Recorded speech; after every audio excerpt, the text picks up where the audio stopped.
दोस्तों कैसे हैं आप सब। मुझे उम्मीद है आप लोग बहुत अच्छे होंगे। दोस्तों आज हो चुका है 14 जून 2021। तो आज की बिहार की टॉप न्यूज लेकर आए हैं आपके लिए। दोस्तों वीडियो स्टार्ट करने से पहले आपसे एक रिक्वेस्ट है, अगर आप नए हैं इस चैनल पर तो फिर चैनल को सब्सक्राइब करके बेल आइकन को भी प्रेस कर दीजिए और साथ में वीडियो को लाइक कर दीजिए, अपने दोस्तों के साथ शेयर भी कीजिए। तो चलिए दोस्तों स्टार्ट करते हैं आज की पूरे बिहार की टॉप न्यूज। दोस्तों बिहार के सीमांचल मिथिलांचल में आने वाले बाढ़ के खतरे को लेकर जिला प्रशासन ने बाढ़ के पहले तैयारी शुरू कर दिया है। जहां गंगा, महानंदा एवं कोसी नदी से घिरे इलाके के लिए बाढ़ के समय आवागमन बहाल रखना और सुदूर इलाके तक जरूरी सामान पहुंचा पाना अक्सर प्रशासन के लिए चुनौती बना रहता है। इसीलिए इससे सीख लेते हुए इस बार पहले से ही नाव की व्यवस्था पर विशेष तैयारी किया जा रहा है। दोस्तों बिहार में कई शिक्षकों पर नौकरी जाने का खतरा मंडराने लगा है। ताजा रिपोर्ट के मुताबिक बिहार में नियोजित शिक्षकों की डिग्रियों की जांच की जा रही है। इसके लिए विभाग ने जो समय दिए थे वे भी अब समाप्त हो गए हैं। यह खबर के मुताबिक विभाग द्वारा दिए गए समय में कई शिक्षकों के शैक्षणिक कागजातों के फोल्डर को आधिकारिक पोर्टल पर अपलोड नहीं किया गया है। यह शिक्षा विभाग अब ऐसे शिक्षकों की लिस्ट तैयार कर रही है। बहुत जल्द ये लिस्ट जारी कर दिया जा सकता है।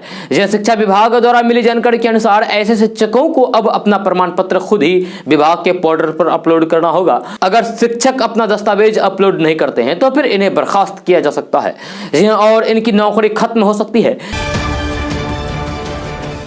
दोस्तों आरजेडी के पूर्व सांसद मोहम्मद शहाबुद्दीन के निधन के बाद लगातार खबरें आती रही है कि शहाबुद्दीन का परिवार कहीं ना कहीं आरजेडी नेतृत्व और लालू परिवार से नाराज है।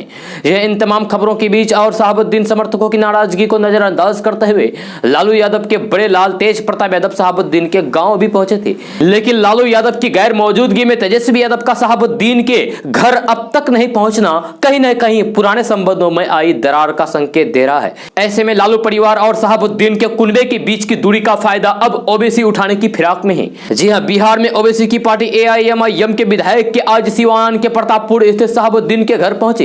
यह शहाबुद्दीन के बेटे और समाजसेवी ओबीसी के विधायकों ने मुलाकात की।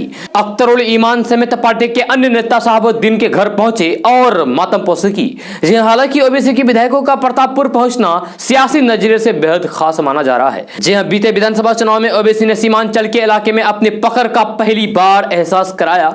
पार्टी के 5 उम्मीदवार चुनाव भी जीते और विधानसभा में पहली बार ओबीसी की पार्टी की मौजूदगी हुई।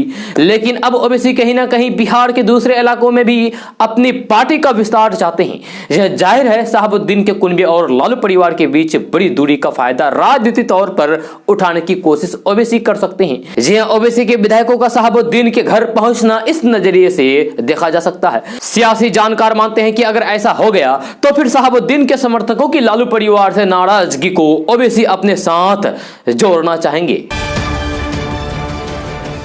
दोस्तों अररिया में बकरा और नूना नदी के पास रहने वाले गांव के लोग काले बादल देखकर ही सहम जाते हैं। यह ग्रामीणों का कहना है कि अगर नेपाल और अररिया क्षेत्र में तेज बारिश होती है तो बकरा और नूना नदी उफना जाती है। इसके बाद लोगों के घरों और गंगा में पानी भर जाता है। प्रभारी डीएम अनिल कुमार का कहना है कि बाढ़ के पहले ही प्रशासनिक तैयारियां चल रही है।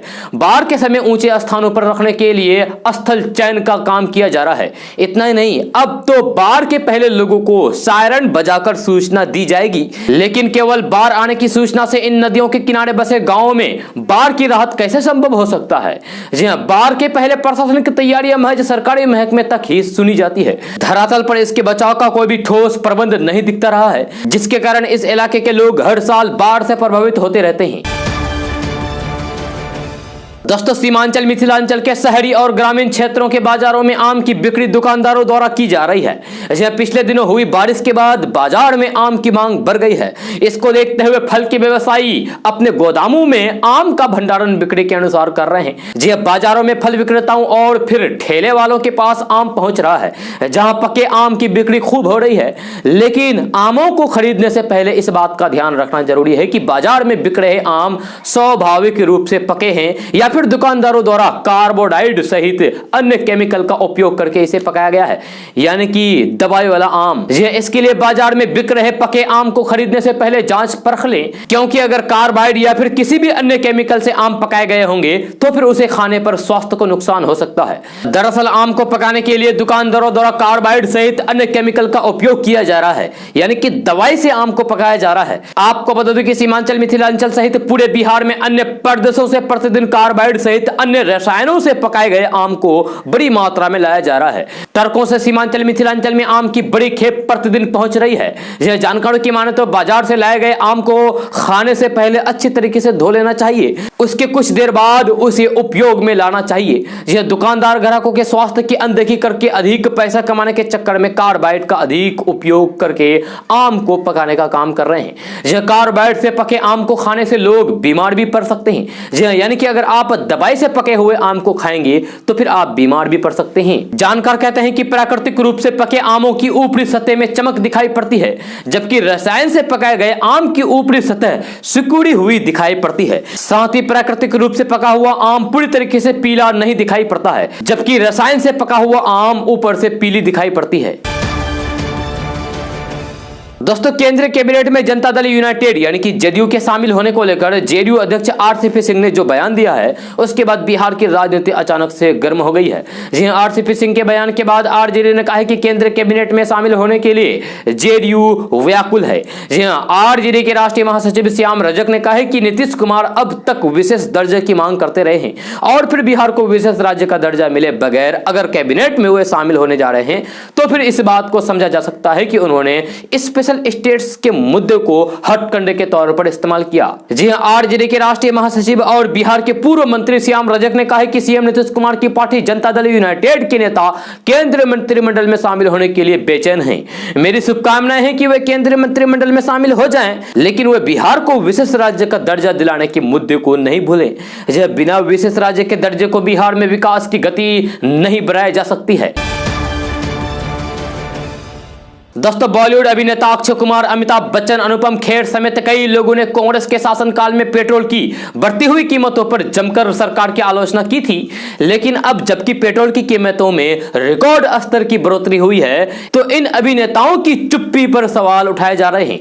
यह बॉलीवुड एक्टर कमाल आर खान यानी कि केआरके ने पेट्रोल की कीमतों पर सवाल उठाते हुए अक्षय कुमार पर तंज कसा है। उन्होंने कहा है कि जब पेट्रोल 60 रुपए प्रति लीटर था तब दिक्कत थी, लेकिन अब उन्हें कोई दिक्कत नहीं है। केआरके ने अपने ट्विटर अकाउंट से ट्वीट किया है और लिखा है कि 106 रुपए 25 पैसे प्रति लीटर पेट्रोल की कीमतों में ऐतिहासिक उछाल के लिए हर देशवासियों को बधाई। अब हमारे कनाडाई सुपरस्टार अक्षय कुमार को कोई दिक्कत नहीं है, लेकिन जब पेट्रोल 60 रुपए लीटर था तब उन्हें दिक्कत हो रही थी। जी हां, आपको बता दें कि कांग्रेस के शासनकाल में जब पेट्रोल की कीमतों में बढ़ोतरी हुई थी तब अक्षय कुमार ने सरकार पर जमकर निशाना साधा था। फरवरी 2012 में किए गए अपने ट्वीट में अक्षय कुमार ने लिखा था कि दोस्तों, मुझे लगता है कि अब साइकिल साफ करके सड़कों पर आने का वक्त आ गया है। 2011 में भी अक्षय कुमार ने एक ट्वीट किया था जिसमें उन्होंने लिखा था कि पेट्रोल की कीमतों के बढ़ने के बाद मुंबई वाले लोग लाइन में लगे हुए हैं, मैं अपने घर तक नहीं पहुंच सका। अमिताभ बच्चन ने भी कांग्रेस सरकार में पेट्रोल की बढ़ती कीमतों पर तंज कसा था। जी हां, अमिताभ बच्चन ने ट्वीट किया था और लिखा था कि पेट्रोल 7 रुपए 5 पैसे बढ़ गया है। पंप वाले ने कहा है कि कितना डालूं, मुंबई वाले ने कहा है कि 2-4 रुपए का ही कार के ऊपर स्प्रे कर दे भाई, जलाना है। दोस्तों, बिहार में अनलॉक 2 की शुरुआत 16 जून से हो रही है। 15 जून की रात 12 बजे तक अनलॉक 1 प्रभावी रहेगा। इसके पहले अनलॉक 2 में दी जाने वाली छूट पर व्यापक विमर्श होगा और अनलॉक 1 की समीक्षा होगी। सीएम नीतीश कुमार खुद कई जगहों पर घूम घूम कर देखेंगे कि आम लोग अनलॉक 1 के गाइडलाइंस का पूरी तरीके से पालन कर रहे हैं या फिर नहीं। सभी जिलों के डीएम से अनलॉक के संबंध में फीडबैक लेंगे। अंत में उच्च अधिकारियों के साथ आपदा प्रबंधन ग्रुप की बैठक में अनलॉक 2 में मिलने वाली छूट पर फैसला हो जाएगा।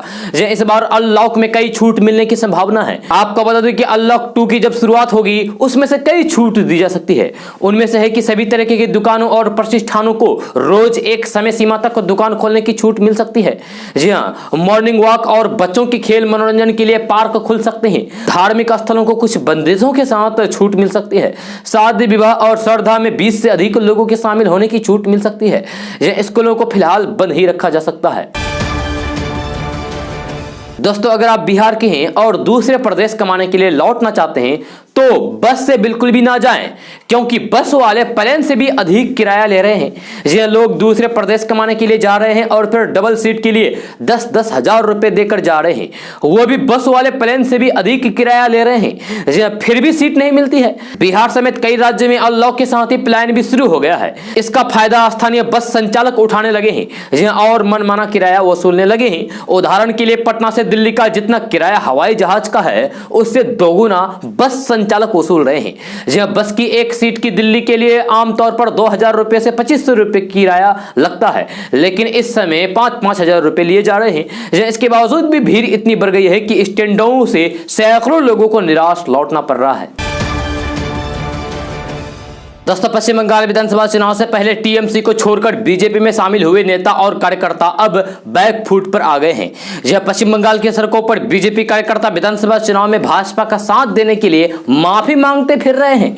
यह भाजपा के जमीनी कार्यकर्ताओं ने अब विधानसभा चुनाव में भगवा पार्टी का समर्थन करने के लिए अपना पछतावा व्यक्त करने के लिए सड़क पर उतर आए हैं और उतरकर लाउड स्पीकर पर माफी मांग रहे हैं। ई रिक्शा पर बैठकर बीजेपी कार्यकर्ता घोषणा कर रहे हैं कि उन्होंने भाजपा को गलत समझा और गलती से बीजेपी में चले गए थे। यह माफीनामे का ऐलान बीरपुर जिले के लाभपुर, बोलपुर और सैंथिया से लेकर हुगली जिले के धनियाखली तक की जा रही है। इंडियन एक्सप्रेस में छपी खबर के मुताबिक बोलपुर के वार्ड नंबर 18 में एक सार्वजनिक घोषणा प्रणाली के दौरान बीजेपी कार्यकर्ताओं को कहते सुना गया है और कहा गया है कि हमें टीएमसी छोड़ने के लिए भाजपा द्वारा राजी किया गया था। भाजपा एक धोखेबाज पार्टी है। हमारे पास माननीय मुख्यमंत्री ममता बनर्जी का कोई विकल्प ही नहीं है और हम उनके विकास कार्यक्रम का हिस्सा बनना चाहेंगे। दोस्तों, हैदराबाद के 3 साल का बच्चा जो एक दुर्लभ बीमारी से पीड़ित है और उसे इलाज के लिए 16 करोड़ रुपए की एक इंजेक्शन चाहिए थी। यह बच्चे की मदद के लिए विराट कोहली और अनुष्का शर्मा जैसे कई बड़ी हस्तियों ने आगे बढ़कर मदद की, जिसकी बदौलत उनका इलाज कराया जा सका। हैदराबाद का यह बच्चा एक दुर्लभ बीमारी से पीड़ित था। अयांश एक दुर्लभ स्पाइनल मस्कुलर एट्रोफी यानी कि SMA नाम की बीमारी से पीड़ित है और उसे एक इंजेक्शन की जरूरत थी, जिसकी कीमत 16 करोड़ रुपए थी। दोस्तों, संसद के मानसून सत्र से पहले मोदी मंत्रिमंडल का विस्तार हो सकता है। इसमें राज्यसभा सांसद ज्योतिरादित्य सिंधिया को भी जगह मिल सकती है। यह सूत्रों के मुताबिक कि ज्योतिरादित्य सिंधिया को रेल मंत्रालय या फिर मानव संसाधन विभाग दिया जा सकता है। आपको बता दें कि मोदी सरकार में अभी 60 मंत्री हैं, जबकि इसकी संख्या बढ़ाकर 89 तक किया जा सकता है। फिलहाल कई मंत्रियों के पास 2-3 मंत्रालय हैं। माना जा रहा है कि फेरबदल में कुछ युवा चेहरों को कैबिनेट में शामिल किया जा सकता है। ज्योतिरादित्य सिंधिया के साथ 2 पूर्व मुख्यमंत्रियों महाराष्ट्र के देवेंद्र फडणवीस, असम के सर्बानंद सोनोवाल को भी मंत्रिमंडल में जगह मिलना करीब करीब तय माना जा रहा है। दोस्तों, कई राज्यों में राजनीतिक उथल पुथल मची हुई है। बीजेपी यूपी सहित कई राज्यों में नेतृत्व को लेकर कशमकश में पड़ गए हैं। वहीं अब बिहार में भी इसका असर देखने को मिल रहा है। बिहार में बीजेपी के साथ सरकार चला रहे नीतीश कुमार की पार्टी जदयू ने भी केंद्र की मोदी सरकार में सम्मानजनक हिस्सा मांगना शुरू कर दिया है। नीतीश कुमार की पार्टी जदयू की 16 सांसद हैं और जेडीयू एनडीए के साथ केंद्र सरकार में शामिल है। बिहार में मुख्यमंत्री नीतीश कुमार की पार्टी जेडीयू ने कहा है कि केंद्र मंत्रिपरिषद में राजग यानी कि एनडीए के भागीदारियों को सम्मानित हिस्सा मिलना चाहिए। केंद्र में मंत्रिमंडल विस्तार की चर्चा के बीच पार्टी अध्यक्ष आरसीपी सिंह ने इस संबंध में बयान दिया है। एक सवाल के जवाब में आरसीपी सिंह ने संवाददाताओं से कहा है कि हम एनडीए का हिस्सा हैं, सभी घटक दल सम्मानित हिस्से के हकदार हैं। लोकसभा में 16 सांसदों वाला जदयू क्या केंद्रीय मंत्रिमंडल में संभावित विस्तार में अपने लिए सम्मानित हिस्से की मांग करेगा? ये पूछे जाने पर उन्होंने कहा है कि मांग करने का सवाल कहां से आ गया, ये समझने की बात है, यह स्वाभाविक रूप से होना चाहिए। दोस्तों, प्रधानमंत्री नरेंद्र मोदी ने देश के हर नागरिकों को बैंकिंग से जोड़ने के लिए साल 2014 में जनधन बैंक अकाउंट की शुरुआत की थी। इस योजना के तहत जीरो बैलेंस पर खाते खोले गए थे और उनके साथ कई तरह की मुफ्त सेवाएं भी दी जा रही है। इन्हीं खातों के जरिए सरकारी योजनाओं का लाभ सीधे जनता तक पहुंचता है। कोरोना काल में सरकार ने इन्हीं खातों के जरिए जरूरतमंद लोगों तक पैसे पहुंचाए थे। इस अकाउंट में बैलेंस चेक करना भी बहुत आसान है। इसके लिए आपको अपने नंबर से बस एक मिस कॉल कॉल करने की जरूरत है। इसके साथ ही अकाउंट को आधार से लिंक करना भी बहुत जरूरी है। अगर आपका जनधन खाता स्टेट बैंक ऑफ इंडिया में है तो फिर आप मिस कॉल के जरिए ही बैलेंस पता कर सकते हैं। जी हाँ, और ये नंबर है 1800425380, या फिर दूसरा नंबर भी आप नोट कर सकते हैं। दूसरा नंबर है 1800112211। इस नंबर पर मिस कॉल कर सकते हैं। यह ध्यान रहे कि आप अपने रजिस्टर्ड मोबाइल नंबर से ही इस पर मिस कॉल करें। दोस्तों, एलपीजी गैस कनेक्शन ट्रांसफर करने का खास नियम है। ये काम एक शहर से दूसरे शहर या फिर एक ही शहर में दूसरे डिस्ट्रीब्यूटर के कार्य क्षेत्र में हो सकता है। अगर एक ही शहर में किसी दूसरे जगह जा रहे हैं तो फिर उसका नियम आसान है। इसमें आपको गैस सिलेंडर और रेगुलेटर जमा करने की जरूरत नहीं होती है। इसके लिए आपको गैस एजेंसी में जाना होगा। गैस एजेंसी में आपसे गैस का कागज लिया जाता है। उसके साथ एक फॉर्म भरना होता है जिसमें नाम, पता आदि की जानकारी देनी होती है।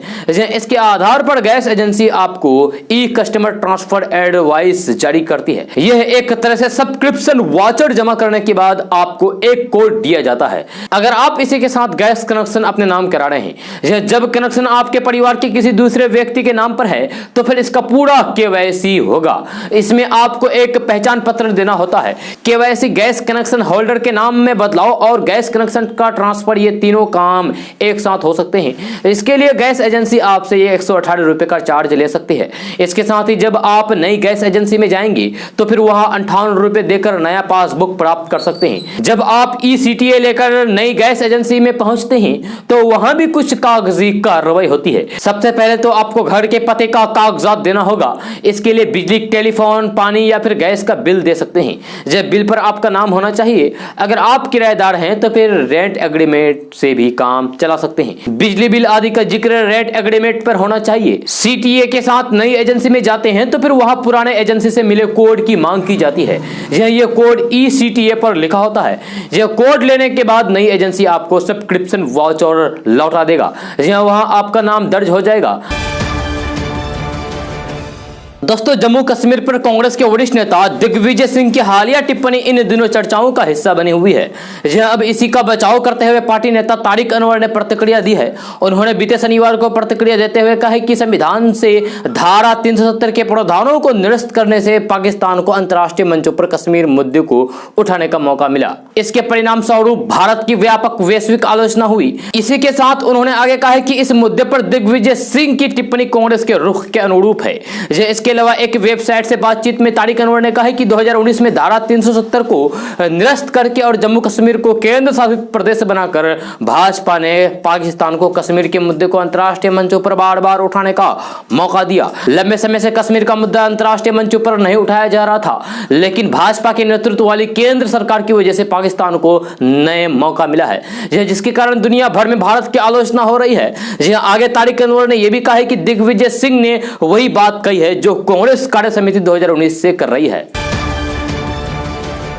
दोस्तों, राशन कार्ड के जरिए ही सरकार अपने राज्य में रहने वाले गरीब परिवार को राशन मुहैया कराती है। यह राशन कार्ड के जरिए ही किसी गरीब को राशन दिया जाता है। राशन कार्ड का इस्तेमाल कई जगहों पर आईडी प्रूफ के तौर पर भी होता है। उदाहरण के तौर पर एलपीजी कनेक्शन, ड्राइविंग लाइसेंस बनवाने आदि में इसे पते के प्रूफ के तौर पर भी मान्य दिया जाता है। लेकिन यहाँ ध्यान देने वाली बात यह है कि राशन कार्ड हर किसी का नहीं बन सकता। यह एक निश्चित आय वर्ग के लिए ही होता है, जिसकी सीमा अलग अलग राज्य में अलग अलग होती है। इसके अलावा आप राशन कार्ड में नए सदस्य का नाम भी जोड़ सकते हैं। यदि आपके घर में कोई नया सदस्य शामिल हुआ है, जैसे परिवार में कोई बच्चा हुआ है या फिर नई बहू आई है, तो फिर आप उनका नाम राशन कार्ड में जुड़वा सकते हैं। इसके लिए आपको इस आसान से प्रोसेस को फॉलो करना होगा। राशन कार्ड में नए सदस्य का नाम जोड़ने के लिए आपको अपने आधार कार्ड में संशोधन करना होगा। उदाहरण के तौर पर अगर कोई लड़की शादी के बाद अपना सरनेम बदलती है तो उसे अपने आधार कार्ड में पिता के जगह पति का नाम भरना होगा।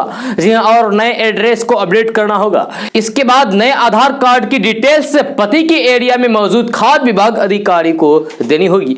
आप चाहे तो ऑनलाइन वेरिफिकेशन के बाद भी नए सदस्य का नाम जुड़वा सकते हैं। इसमें आपको पुराने राशन कार्ड से नाम हटाकर नए राशन कार्ड के लिए अप्लाई करना होगा। इन सब के लिए आपका नंबर रजिस्टर्ड होना चाहिए। इसके लिए आपको राज्य की खाद्य आपूर्ति की ऑफिशियल वेबसाइट पर जाना होगा और वहां से आप ये सारे प्रोसेस पूरा कर सकते हैं। दोस्तों अगर आप ड्राइविंग लाइसेंस बनवाना चाहते हैं तो फिर यह खबर आपके लिए बहुत जरूरी है। जी हाँ, लर्निंग लाइसेंस बनवाने के लिए अब आरटीओ दफ्तर जाने की आवश्यकता नहीं होगी। कोई भी व्यक्ति घर बैठे लर्निंग लाइसेंस बनवा सकता है। नई व्यवस्था 1 जुलाई से शुरू की जानी है। जी सरकार की योजना थी कि लर्निंग लाइसेंस बनवाने की व्यवस्था को खत्म कर दिया जाए। जी वाहन चालकों को पूरी तरीके से प्रशिक्षण देने के बाद अस्थायी ड्राइविंग लाइसेंस दे दिया जाए। इसके लिए केंद्रीय मोटर वाहन अधिनियम को संशोधित करना पड़ता है।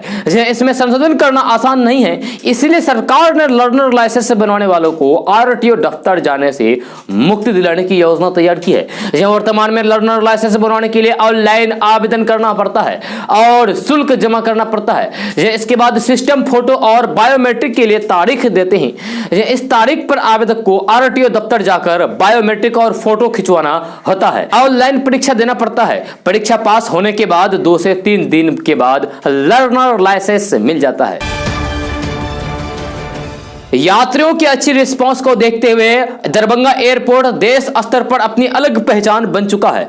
यह नीति और नई ऊंचाइयों को छूते हुए दरभंगा एयरपोर्ट अगले माह की 3 जुलाई से अंतर्राष्ट्रीय हवाई अड्डा दुबई से कनेक्ट हो जाएगा। यात्री यहां से टिकट कटाकर इनडायरेक्ट ही सही लेकिन 7 समंदर पार दुबई की यात्रा करेंगे। यह यात्री को स्पाइस जेट के साथ ही अगले माह इंडिगो की विमान की शुरुआत उपलब्ध हो जाएगी। प्राइस वार शुरू होने से टिकट के दाम में कमी आने की पूरी संभावना है। यह वही दूसरी ओर दरभंगा एयरपोर्ट से यात्रा करने वाले यात्रियों को बुनियादी सुविधा तक मैसर नहीं हो पा रही है। इस दिशा में मंत्रालय समेत स्थानीय प्रशासन की गतिविधि काफी मंथर है। दोस्तों बिहार में कोरोना गाइडलाइंस का पालन करते हुए जल्द ही शिक्षा व्यवस्था पटरी पर लाई जा सकती है। जी हां, बिहार के स्कूल कॉलेज खोले जा सकते हैं। बिहार के शिक्षा मंत्री विजय कुमार चौधरी ने ट्वीट करते हुए इसकी जानकारी दी है कि अगर सब कुछ ठीक रहा तो फिर जुलाई से शिक्षण संस्थान खोले जा सकते हैं। जी आपको बता दो कि बिहार में कोरोना संक्रमण की दूसरी लहर के दौरान शिक्षण संस्थान बंद कर दिए गए हैं। साथ ही परीक्षाएं भी स्थगित या फिर रद्द कर दी गई है। फिलहाल ऑनलाइन कक्षाएं संचालित की जा रही है, यानी कि चलाई जा रही है। शिक्षा मंत्री विजय कुमार चौधरी ने कहा कि कोरोना संक्रमण के मामले लगातार घट रहे हैं। यही हालात रहे तो फिर जुलाई से शिक्षण संस्थान ऑफलाइन क्लास के लिए खोले जा सकते हैं। जी हालांकि कोरोना संक्रमण की पहली लहर के बाद शिक्षण संस्थानों को जिस तरीके से एहतियाती उपाय के साथ खोला गया था वैसे एहतियात इस बार भी जारी हो रहेंगे। शिक्षण संस्थानों को कोरोना की सुरक्षा के गाइडलाइंस का सख्ती से पालन करना जरूरी होगा। शिक्षा मंत्री विजय कुमार चौधरी के अनुसार कक्षाओं के बंद रहने से नुकसान हुआ है। ऑनलाइन शिक्षा जारी है लेकिन बिहार में सभी छात्रों के पास स्मार्टफोन या फिर टैबलेट नहीं है। ऐसे में शिक्षा प्रभावित हुई है जिसकी भरपाई उपाय किए जाएंगे। दोस्तों खबर मुजफ्फरपुर जिले से है, जहां एक मालगाड़ी के ऊपर लेटकर सफर कर रहे युवक की जान जब आफत में आ गई तो इमरजेंसी ब्रेक लगाकर ट्रेन को रोकना पड़ा। दरअसल हाजीपुर की तरफ से समस्तीपुर जा रही एक मालगाड़ी के ऊपर तुर्की स्टेशन पर युवक के सवार हो गया। जी मालगाड़ी के ऊपर सवार होकर लेटकर सफर करने लगा। इसने तुर्की से लेकर मुजफ्फरपुर जंक्शन तक तकरीबन 10 किलोमीटर का सफर भी मालगाड़ी पर पूरा कर लिया। मालगाड़ी जब मुजफ्फरपुर जंक्शन पहुंची तो इसके ऊपर लेट सफर कर रहे युवक को आरपीएफ के एक जवान ने देख लिया। इसके बाद उसने तत्काल इसकी सूचना मालगाड़ी के गार्ड को दी और इमरजेंसी ब्रेक लगाकर ट्रेन को रोका गया। दोस्तों कोरोना महामारी की दूसरी लहर के कारण इस साल भी लोगों को हज यात्रा की इजाजत नहीं मिली। इसके चलते बिहार सहित कई अन्य जिलों के मुसलमान मक्का मदीना नहीं जा सकेंगे। यह सऊदी सरकार ने यात्रियों के स्वास्थ्य एवं सुरक्षा पर विचार करने के बाद यह फैसला लिया है। सऊदी अरब ने शनिवार को इसकी घोषणा की है। यह बयान में कहा गया है कि इस साल हज 17 जुलाई से 22 जुलाई के बीच होगा। इसमें केवल सऊदी में रहने वाले 60,000 लोग ही शामिल होंगे। हज में 18 से 65 साल की आयु के लोग हिस्सा ले सकेंगे। वहीं हज यात्रियों के लिए टीका लगवाना अनिवार्य होगा। आपको बता दूं कि पिछले साल सऊदी अरब में रह रहे लगभग 1000 लोगों को ही हज यात्रा करने के लिए चुना गया था। सामान्य हालत में भारत से हर साल कम से कम 2 लाख तीर्थ यात्री हज के लिए सऊदी अरब जाते थे। दोस्तों मुजफ्फरपुर के चक्कर मैदान में अगले साल 28 जनवरी से 22 फरवरी 2022 के बीच 8 जिलों की सेना बहाली आयोजित हो सकती है। यह सेना मुख्यालय ने इस संदर्भ में जोन वाइज बहाली की तिथि जारी कर दी है, लेकिन सेना भर्ती कार्यालय परिस्थिति और तैयारी के अनुसार बहाली की तिथि आगे पीछे कर सकती है। यह सेना में शामिल होकर देश की सेवा करने का सपना संजोए मुजफ्फरपुर, सीतामढ़ी, शिवहर, पूर्वी चंपारण, पश्चिमी चंपारण, दरभंगा, मधुबनी और समस्तीपुर जिले के युवा सेना की वेबसाइट www.joinindia indianarmy.nic.in पर विशेष जानकारी प्राप्त कर सकते हैं। आगामी सेना बहाली में soldier, GD soldier, clerk soldier, technical soldier, nursing सहायक और सोल्जर ट्रेडमैन के 55,000 से अधिक युवा अपनी किस्मत आजमा सकते हैं। जैसे सेना के अधिकारियों की माने तो अभी तक उनको बहाली के संदर्भ में कोई विस्तार से जानकारी नहीं मिली है। ऐसे युवा जो सेना में शामिल होकर देश की सेवा का जुनून रखते हैं वे अभी से ही पूरी ईमानदारी से शारीरिक दक्षता और लिखित परीक्षा की तैयारी शुरू कर दें। किसी बिचौलिए के चक्कर में ना आए, इसके झांसे में आने से आपका पैसा और कैरियर दोनों तबाह हो सकता है। दोस्तों, बिहार से दिल्ली जाने वाले यात्रियों के लिए रेलवे ने 2 ट्रेनों को फिर से शुरू कर दिया है। ये 2 ट्रेनें हैं भागलपुर से आनंद विहार टर्मिनल जाने वाली गरीब रथ एक्सप्रेस और मालदा टाउन से भागलपुर होकर नई दिल्ली जाने वाली न्यू फरक्का एक्सप्रेस। 15 जून को गरीब रथ एक्सप्रेस भागलपुर से खुलेगी, जबकि new Farakka express Malda town से। शनिवार को आरक्षण सिस्टम में दोनों ट्रेनों की फीडिंग की कर दी गई है। संभावना है कि जल्द ही इसकी बुकिंग शुरू हो जाएगी। अभी ट्रेनों में बर्थ की स्थिति और उपलब्धता नहीं बताई जा रही है। अगर आज से बुकिंग शुरू होती है तो यह उपलब्ध हो जाएगा। ये ट्रेन अभी स्पेशल के रूप में शुरू कराई जाएगी। इसमें सेकेंड सीटिंग के लिए भी आरक्षण करना होगा। दोस्तों, शराबबंदी वाले बिहार में शराब का धंधा धड़ल्ले से चल रहा है। यह पुलिस की तमाम कराई भी शराब तस्करों का मनोबल तोड़ नहीं पा रही है। शराब माफियाओं ने पुलिस की नाक में दम कर रखा है। बिहार के कई जगहों से तो आए दिन शराब तस्करों को गिरफ्तार करने गई पुलिस पर हमलों की खबर आती रहती है। यह शराब तस्करों पर बड़ी कार्रवाई करते हुए मद्य निषेध पुलिस के स्पेशल ऑपरेशन ग्रुप ने शनिवार को पूरे बिहार में ताबड़तोड़ छापेमारी की। इस दौरान 10,000 लीटर से अधिक विदेशी शराब जब्त की गई। इस दौरान शराब लदे 3 ट्रक, 2 कार और 1 पिकअप वैन को भी जब्त किया गया।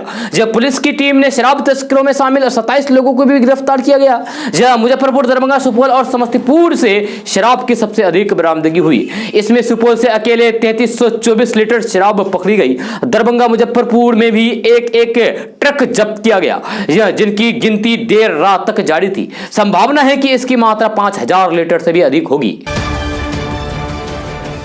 दोस्तों, बेगूसराय में एक बार फिर से पुलिसकर्मियों का करतूत सामने आया है, जहां खुलेआम एक पुलिसकर्मी गाड़ी छोड़ने के नाम पर रिश्वत ले रहे हैं। ये रिश्वत लेते हुए एक पुलिसकर्मी का वीडियो तेजी से वायरल हो गया है, जो मीडिया में वायरल हुआ है। बताया जाता है कि बेगूसराय जिला के लोहिया नगर थाना के पुलिस किशोर कुमार के द्वारा एक गाड़ी छोड़ने की एवज में पहले 10,000 रुपए का डिमांड किया गया, लेकिन गाड़ी ऑनर के द्वारा 10,000 रुपए देने से इनकार किया गया। फिर बाद में गाड़ी ऑनर के द्वारा 2,000 रुपए दिया गया, तब जाकर पुलिस के द्वारा उस गाड़ी को छोड़ा गया। जी हां, आप तस्वीर में देख सकते हैं कि किस तरीके से एक पुलिसकर्मी के द्वारा रिश्वत दी जा रही है। इस पुलिसकर्मी का रिश्वत लेते हुए किसी ने वीडियो बनाकर सोशल मीडिया पर वायरल कर दिया। मिली जानकारी के अनुसार जो व्यक्ति रिश्वत ले रहे हैं वह व्यक्ति किशोर कुमार हैं, जो कि लोहिया नगर थाने में सिपाही के पद पर काम कर रहे हैं। दोस्तों, क्या आपके खाते में एलपीजी यानी कि रसोई गैस की सब्सिडी आती है? यदि इस सवाल का जवाब आपके पास नहीं है तो फिर आगे की खबर आपके लिए बेहद काम की है। जी हाँ, यदि रसोई गैस की सब्सिडी की जानकारी आपको नहीं है तो फिर आइए आपको बताते हैं कि आप कैसे पता कर सकते हैं कि आपके खाते में पैसा आ रहा है या फिर नहीं। जी, हम आपको कुछ स्टेप में गैस सब्सिडी का पैसा अकाउंट में आ रहा है या नहीं, इसके बारे में पता करने का तरीका बताएंगे। तो सबसे पहले आप अपने फोन या फिर कंप्यूटर पर इंटरनेट ओपन कर लें, फिर फोन के ब्राउजर पर जाएं और www.mylpg.in टाइप कर लें। इसके बाद इसको ओपन कर लें। इसके बाद आपको दाईं तरफ गैस कंपनी के गैस सिलेंडर की फोटो नजर आएगी। जो भी आपका सर्विस प्रोवाइडर है उसके गैस सिलेंडर की फोटो पर क्लिक करें। इसके बाद एक नया विंडो ओपन हो जाएगा जो आपके गैस सर्विस प्रोवाइडर का होगा। इसके बाद सबसे पहले ऊपर दाईं तरफ साइन इन और न्यू यूजर का ऑप्शन नजर आएगा, जिसे आप टैप कर दें। यदि आपकी आईडी पहले ही बनी हुई है तो फिर आपको साइन इन करने की कोई भी जरूरत नहीं है। यदि आईडी नहीं है तो फिर आपको न्यू यूजर पर टैप करने की जरूरत है। जब वेबसाइट पर लॉगिन कर लें, इसके बाद जो विंडो ओपन होगा उसमें दाएं तरफ व्यू सिलेंडर बुकिंग हिस्ट्री का विकल्प आपको नजर आएगा। इस पर टैप कर दें। टैप करने के बाद आपको यहां से ये जानकारी मिलेगी कि आपको किस सिलेंडर पर कितनी सब्सिडी दी गई है और कब दी गई है। वहीं यदि आपने गैस बुक की है और आपको सब्सिडी का पैसा नहीं मिला है तो फिर आपको फीडबैक वाले बटन बटन पर जाने की जरूरत है। यहां से आप सिलेंडर का पैसा ना मिलने की शिकायत भी दर्ज कराने में सक्षम हैं। इसके अलावा यदि आपने एलपीजी आईडी को अभी तक अपने अकाउंट से लिंक नहीं कराया है तो फिर आप डिस्ट्रीब्यूटर के पास जाकर यह कराने का काम कर लें। यही नहीं, आप 1800233355 पर फ्री में कॉल करके इसकी शिकायत दर्ज करने में भी आप सक्षम हैं। आप इसमें भी फोन करके शिकायत दर्ज करा सकते हैं। दोस्तों, अक्सर अपने बयानों को लेकर यूपी बलिया के बेरिया से भाजपा के विधायक सुरेंद्र सिंह मीडिया की सुर्खियों में बने रहते हैं। जहां वो मीडिया की सुर्खियों में आने का कोई भी मौका नहीं छोड़ते हैं। जहां एक बार फिर से बीजेपी विधायक सुरेंद्र सिंह ने विवादित बयान दिया है, जिसके बाद वे चर्चाओं में आ गए हैं। मीडिया रिपोर्ट्स के मुताबिक बीजेपी विधायक सुरेंद्र सिंह ने देश विभाजन के लिए कांग्रेस को जिम्मेदार ठहराते हुए शनिवार को दावा किया है कि पंडित जवाहरलाल नेहरू बुज़दिल थे, वरना आजादी मिलने के बाद ही भारत हिंदू राष्ट्र घोषित हो गया होता। सुरेंद्र सिंह यही नहीं रुके, उन्होंने आगे कहा है कि गंदी सोच के कारण भारत का विभाजन हुआ। सुरेंद्र सिंह ने आगे कहा है कि पंडित नेहरू की जगह अगर सरदार पटेल प्रधानमंत्री होते तो फिर भारत हिंदू राष्ट्र बन गया होता। बीजेपी विधायक सुरेंद्र सिंह ने कहा है कि जब कश्मीर से ब्राह्मण विस्थापित हो रहे थे तब इंदिरा गांधी सहित कांग्रेस के नेता खामोश रहे। उन्होंने दावा किया है कि सोनिया गांधी और राहुल गांधी विदेशी संस्कृति के हैं तथा कांग्रेस मुस्लिम परस्त भावना से राजनीति करती है। दोस्तों, बिहार में साइबर क्राइम की घटनाएं अक्सर सामने आती रहती है। ऐसा ही एक मामला बिहार के औरंगाबाद जिले से सामने आया है जो काफी हैरान कर देने वाला है। भारतीय जनता पार्टी के सांसद सुशील कुमार सिंह के बड़े भाई के बैंक बैलेंस पर अपराधियों की नजर पड़ी है। साइबर बदमाशों ने ब्रांच मैनेजर को फोन करके जल्द से जल्द अकाउंट को खाली करने को कहा है और जब यह बात सामने आई तो फिर सबकी नींद उड़ गई। पुलिस मामले की छानबीन में जुटी हुई है। घटना औरंगाबाद जिले के नगर थाना की है। यहां साइबर क्रिमिनलों ने भारतीय जनता पार्टी के सांसद सुशील कुमार सिंह के बड़े भाई सुनील कुमार सिंह के बैंक खाते से पैसे उड़ाने की कोशिश की है। बताया जा रहा है कि साइबर अपराधियों द्वारा बीजेपी नेता सुनील कुमार सिंह के बैंक खाते से जालसाजी करके एक बड़ी रकम निकालने की कोशिश की गई है। यह सनसनीखेज मामले प्रकाश में आने के बाद बीजेपी नेता की नींद ही उड़ गई। दोस्तों, बुधवार को देश भर में आवश्यक वस्तुओं यानी कि सामानों और दवाओं की बढ़ रही कीमत पर लेफ्ट पार्टी देशव्यापी विरोध प्रदर्शन करेगी। इस बात की जानकारी भारतीय कम्युनिस्ट पार्टी सहित वाम दलों ने एक बयान में दिया है। पार्टियों द्वारा दिए गए बयान के अनुसार बढ़ती महंगाई पर होने वाला ये विरोध 16 जून को शुरू होगा और 30 जून को समाप्त होगा। विरोध प्रदर्शन में पार्टियां केंद्र सरकार से ईंधन की बढ़ती कीमतों को वापस लेने और आवश्यक वस्तुओं और दवाओं की कीमतों को नियंत्रित करने की मांग करेगी। वाम दलों ने आरोप लगाया है कि सभी आवश्यक वस्तुओं की कीमतों में इस तरह की उछाल से लोगों की आजीवन पर प्रभावित हो रही है। दोस्तों, आज का न्यूज बस ये था। कैसा लगा जरूर अपना सुझाव दीजिएगा नीचे कमेंट बॉक्स में कमेंट करके। अगर आप नए आए इस चैनल पर तो फिर चैनल को सब्सक्राइब करके बेल आइकन को भी प्रेस कर दीजिए और साथ में वीडियो को लाइक कर दीजिए, अपने दोस्तों के साथ शेयर भी कीजिए। तो चलो दोस्तों, फिर मिलते हैं अगले वीडियो में। जय हिंद, जय बिहार।